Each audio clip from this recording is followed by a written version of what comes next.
Hi, Eric Wilson here, an independent licensed mechanic with 30 years of experience. In the next 6 to 7 minutes, I'm going to show you the inside story on this 2013 Nissan Murano so you can make yourself an informed decision. Now, coming in on the front left tire, you got about 50% tread, 50 to 60% tread on aggressive snow tires. So down, but definitely not out. Now, coming behind the front left tire, first I want to point out, this is the lower ball joint. And it's critical that it's tight because it's one of the two things that holds the wheel to the chassis, okay? And that is tight. Now, on your brakes, you've got about 20,000, you got about 20,000 K left on your front brakes there. Now this rubber boot here is the outer CB boot, and it's full of grease, and if it was ripped you'd see grease all over the place. It's important not to be because it lubricates the axle as the wheel turns. This here is your sway bar link connected from here up to, I'll show you the other side here.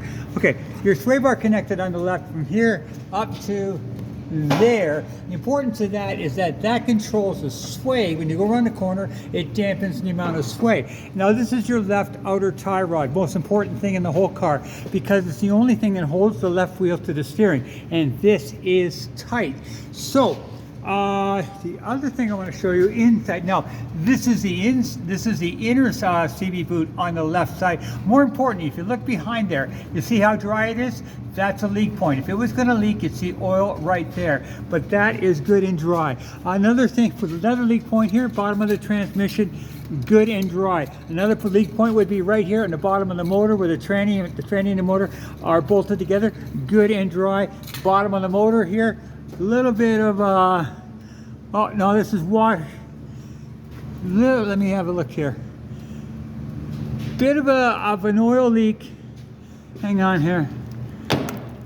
Yeah, you got a bit of an oil leak on this side right here, and I'm not exactly certain where it is, but you do have a bit of an oil leak right there, just so you're aware of it. Now this is the right front tire, and about 50 to about 70%, no, I'm not going to go like about 60% of tread. So down, but definitely not out.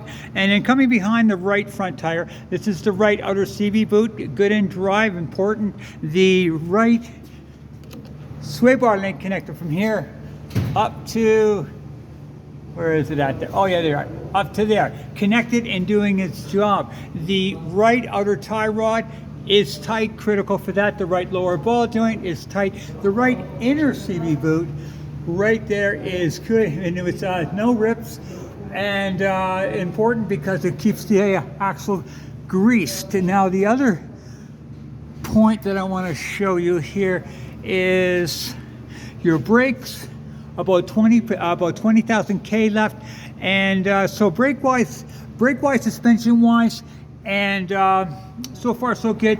Definitely got a leak. I'm not exactly sure where this leak is coming from, but it could very well be the valve cover gasket.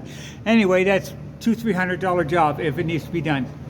Now this is your exhaust system here, and nothing wrong with it. It's a little rusty, but it's definitely no holes, no issues as far as I can tell on this. Okay, and your exhaust is intact. You've got your class 3 hitch, which is always handy, and then coming into the front, or to the left rear tire. Okay, left rear tire, again about 70% tread. Again, good amount of tread left on aggressive snow tires. On your brakes, you've got about the same, about 20,000 K left on your rear brakes. On coming behind the front, the left rear tire, your left rear suspension intact. No issues with your brakes. Your upper ball joint is tight. Your lower connection, this is lower connection is good. Your outer CB boot, you can see for yourself, good and dry. The inner CB boot right here, this is the inner CB boot on the left side, good and dry. More importantly, this is the leak point right here. If it was going to leak, it would leak right there. That is good and dry. Another leak point is right here with a differential on the rear, good and dry. Now, coming across to the right tire, yeah, again about 70% tread on aggressive snow tires. And then on for the right rear spring suspension intact. The right rear outer CB boot, good and dry. The right inner CB boot, good and dry. More importantly, this is a leak point. If it was leaking, you see it right there. So, I'm not seeing anything brake-wise, leak-wise, suspension-wise so far on the rear.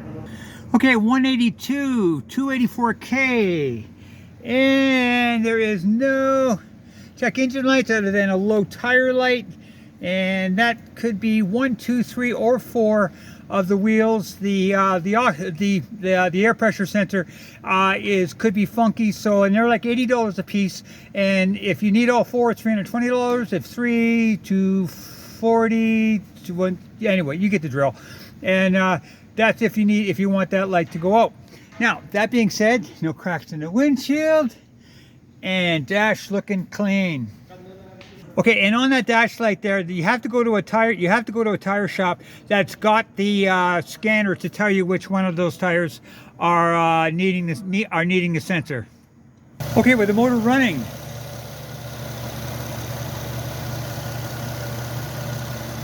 Okay, shot of the exhaust with the motor running. Nothing of any concern. No blue smoke, that's the main thing. One of the things I always do in checking any motor is I take the oil cap and I take a look underneath and I look for any kind of indication of white goo. Now, I'm not seeing any indication of that, and white goo is a mixture of oil and antifreeze, which is an internal leak in the motor and a big problem. And I am not seeing any indication of that. In fact, I'm not hearing any indication of problems with this car. As far as I can tell, this thing has been well maintained. My only concern is the oil leak, and I'm not exactly sure where it is, but it definitely, you're going to be seeing that on the ground. So you want to address that. Again, I can't really give you a big idea on it, but just make you aware of it, okay? Anyway, hopefully this will help you make an informed decision, and look forward to being able to help if I can. Bye-bye.